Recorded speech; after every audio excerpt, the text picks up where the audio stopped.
We're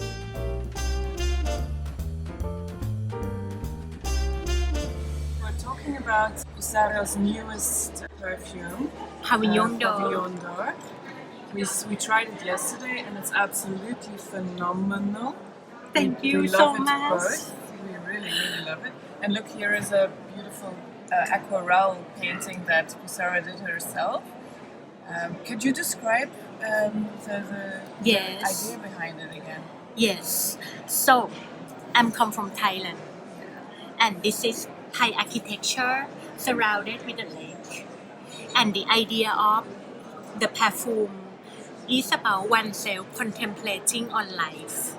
You know, when you staring at the still water, the blue grayish reflecting light on the lake, and you think about something, you have peace in your mind. And this is about total happiness in that moment.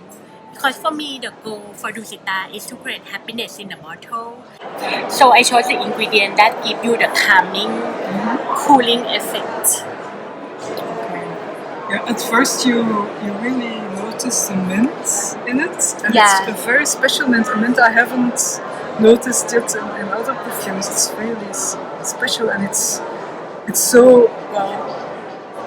You can almost grasp it, the mint. You can. It's tangible. Yeah, it's tangible. Yeah, that's the word. And then it disappears, and then you think, oh, it's gone. But then, half an hour later, you notice a really wonderful trail, and you ask yourself, where does it come from? And then, well, it should be the Pavillon d'Or. And then it's oriental, lots of raisins I think, and woody as well. Woody that calms down the sweet part of the raisins, and at the end you have the incense coming out. But when I was sleeping last night, I still noticed it coming and going. Wow. I'm so happy to hear. It's really calming down. It's oriental, but it's not in your face. It's smooth and it's wonderful. Thank you. I really want to create this kind of calming effect that is not strong.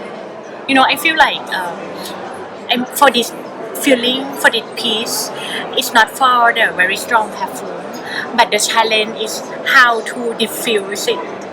But for me, the mint is, I love this coolness in your, when, like for example, I love mint tea, and I love this coolness in your inside when you drink it like 5 minutes later, and that's what I want to capture for this perfume. It's not like the beginning or the, you know, like, oh, it's mint, you know, it's not the greenness, but it's like a coolness. It's really the mint, yeah, the cooling effect. Also, talking about ingredients, I used to be a plant collector. I collect succulents and cactus.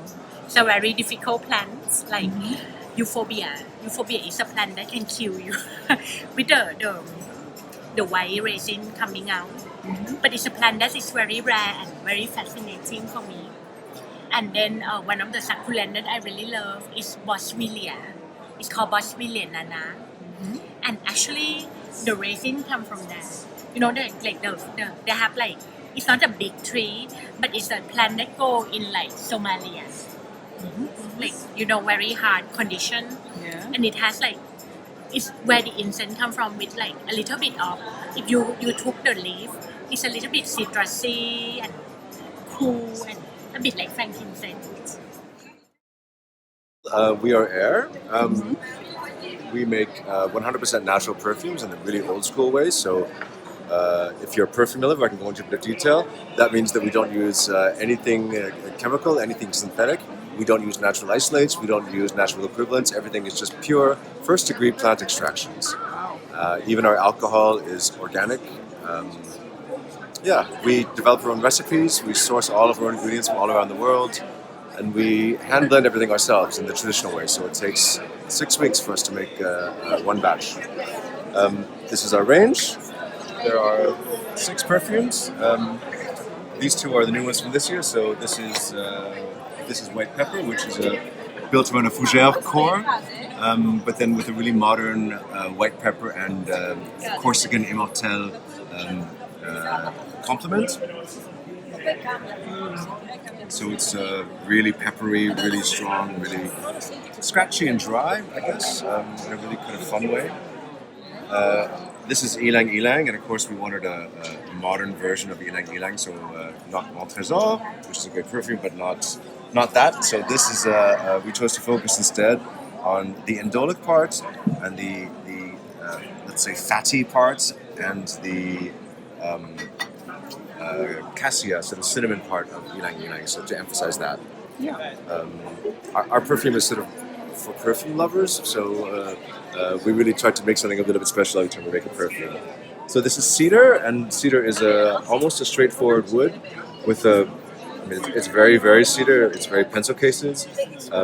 But then we have this bergamot, lavender, ginger kind of sporty complement that makes it spritzy and fun. So this is number 3 amber, so we're doing this backwards. This is number 3 amber.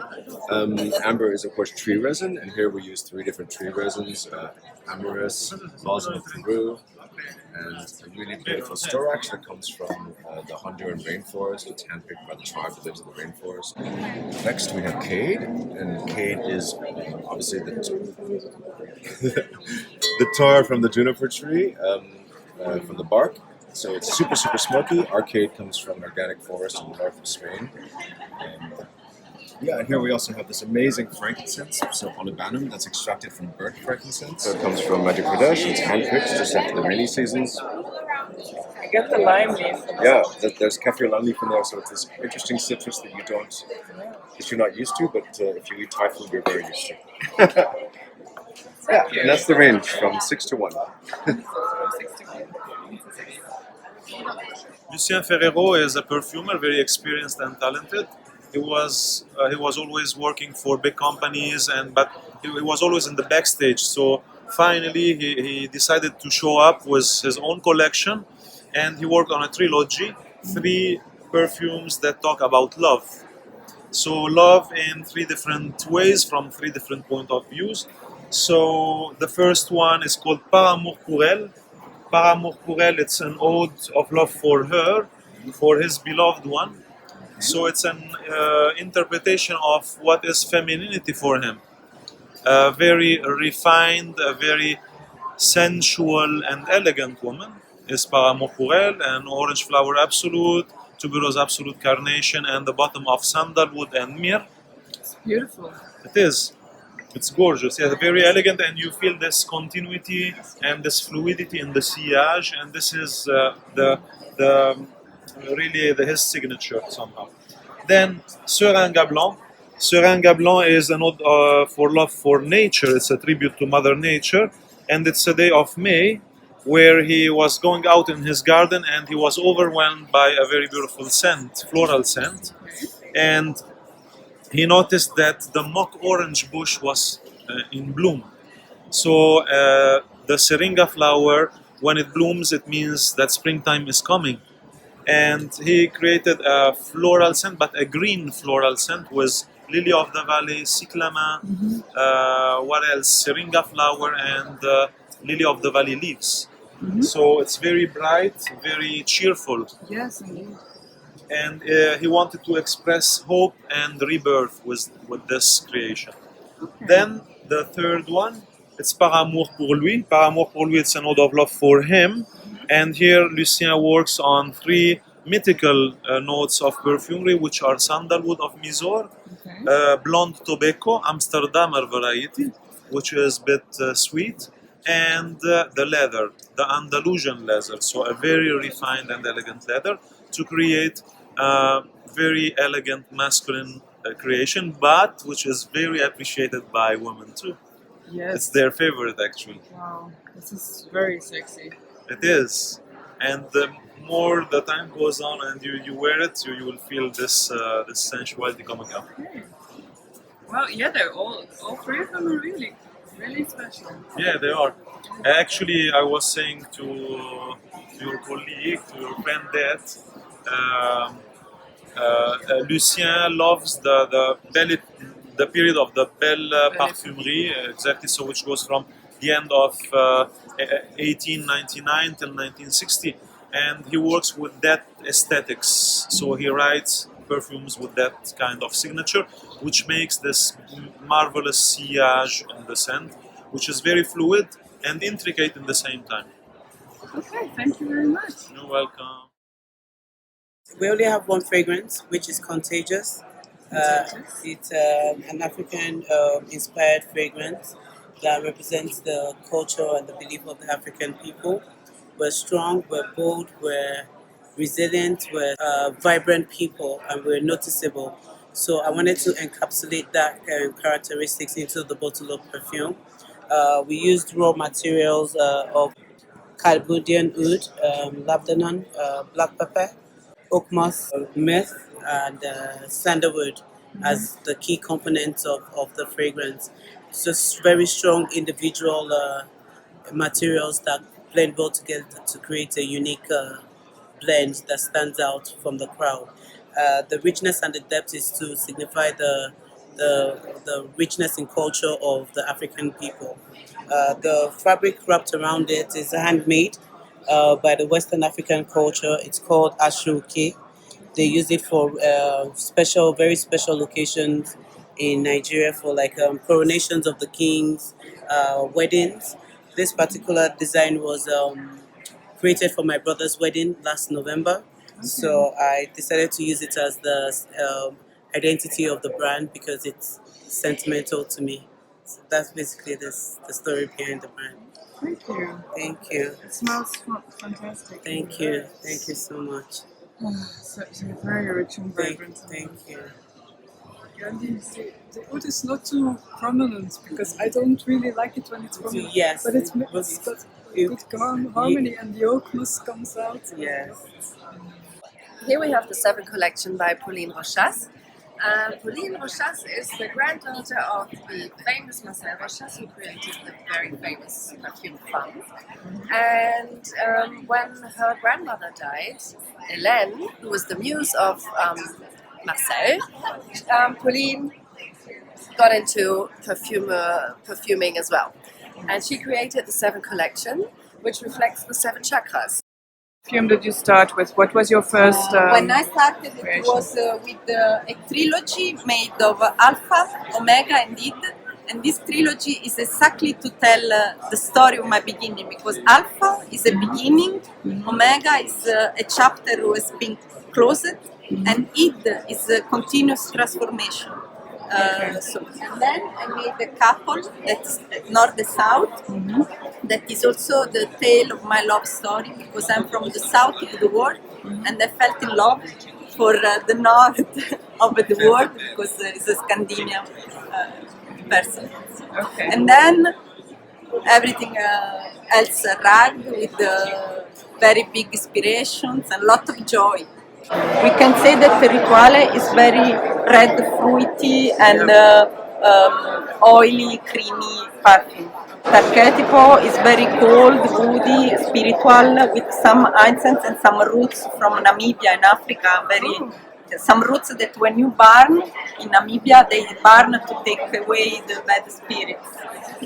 And we can say that La Cura is very light, full, classical, floral, very classic. The design of the bottle also encapsulates the fragrance itself. Yeah, for me the design is there to complete and define the message. For me, without this packaging, I feel naked. My message is not complete. So that's why I chosen some artists and artisans in Italy, and that's why with their fingers they do my packaging. And every piece is unique. You will never find the same. Okay. And this is your newest Sì, fragrance. Talento. Yeah, with a beautiful ceramic Yeah, this is Raku. raku technique. Raku is when you make ceramic, then you put in the fire with some pieces of, I don't know how to say in English, paglia. That's why you have all these the cracks that are all the time different. Oh, so every piece is unique. And you told me earlier that this piece, this is a real rose stem. Yeah, Covered in resin and silver paint. it's true. And so, what was your idea behind this creation? This is a quite interesting long story. I will try to be breve. I love roses, as a lot, everybody of us almost. And I have also some frustration because my roses in my little garden, they get sick very often. Yeah. Since when in one of my roses pot, some mint fell in the soil. And then the mint started to grow around the roses. And that rose started to get better. And then I interpreted this like a metaphor that mint was there to protect the rose.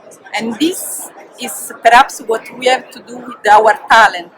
But not the talent for singing or dancing. It's the talent of life. Yeah. So the talent of being ourselves. So this perfume is a love story between mint and roses. That's really a perfect story indeed. In Pompeii, there is Agathone house. Agathone was maybe, he was an herbalist and chemistry, so maybe the first perfume in the world, okay? And the idea started from there, Agathone, Agatho Parfum, okay? And in Agathone house, in the ruin Agathone house, you can see this painting on the wall. This is painting in Pompeii. Okay, this is 50 ml. Yeah. Capodimonte porcelain, really heavy. Yeah.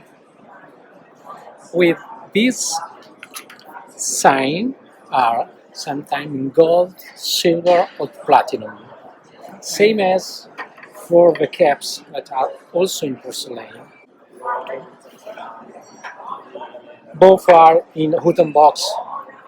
Both.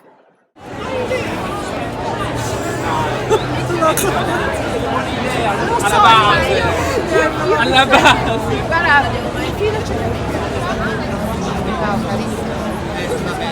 Vous avez tous vu, enfin vous connaissez, n'est-ce pas, l'exposition, la rétrospective sur la carrière de Jean-Claude. C'est une show dont je rêve depuis des années. J'en ai parlé avec Jean-Claude, je pense pour la première fois il y a 10 ans, 15 ans, un truc comme ça, n'est-ce pas? Oui, j'étais jeune. Oui, j'étais jeune, moi aussi. Et donc enfin on a pu la réaliser ici. Et ce qui est intéressant, c'est que moi, je n'ai pas consulté, Jean-Claude m'a laissé la liberté d'être le concepteur, et en fait, ce sont mes choix, 15. Tu as fait en tout combien d'œuvres, tu penses? Combien de Une centaine. Une centaine de parfums, oui. D'accord. Et moi, j'en ai choisi 15. Pour mes raisons à moi. Donc ça fait 15%. 15%. Ouais, voilà. Et en fait, aujourd'hui, on va faire 5%. Parce que j'ai demandé à Jean-Claude de choisir 5 qu'on va montrer, n'est-ce pas? On peut commencer avec le premier, andiamo con il primo. Ok? Et il primo est Eau de thé vert, que tu as choisi, n'est-ce pas? Oui. Est-ce que tu peux nous dire pourquoi tu l'as choisi? Et je signale tous les 15, toutes les œuvres que j'ai choisies, je trouve, sont des œuvres qui ont changé the state of the art.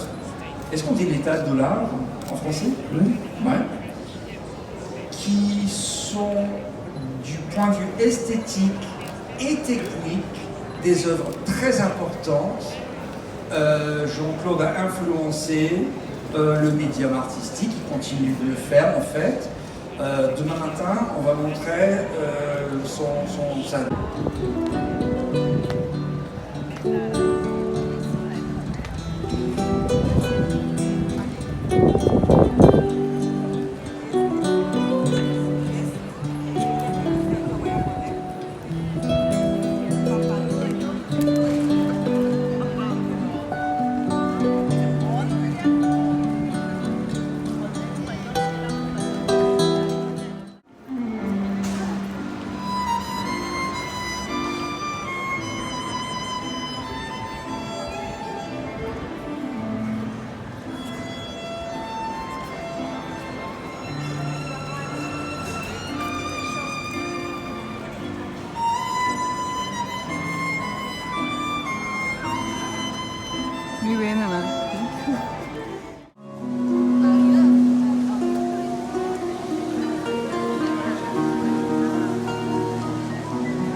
e un cibo vecchio, tornare a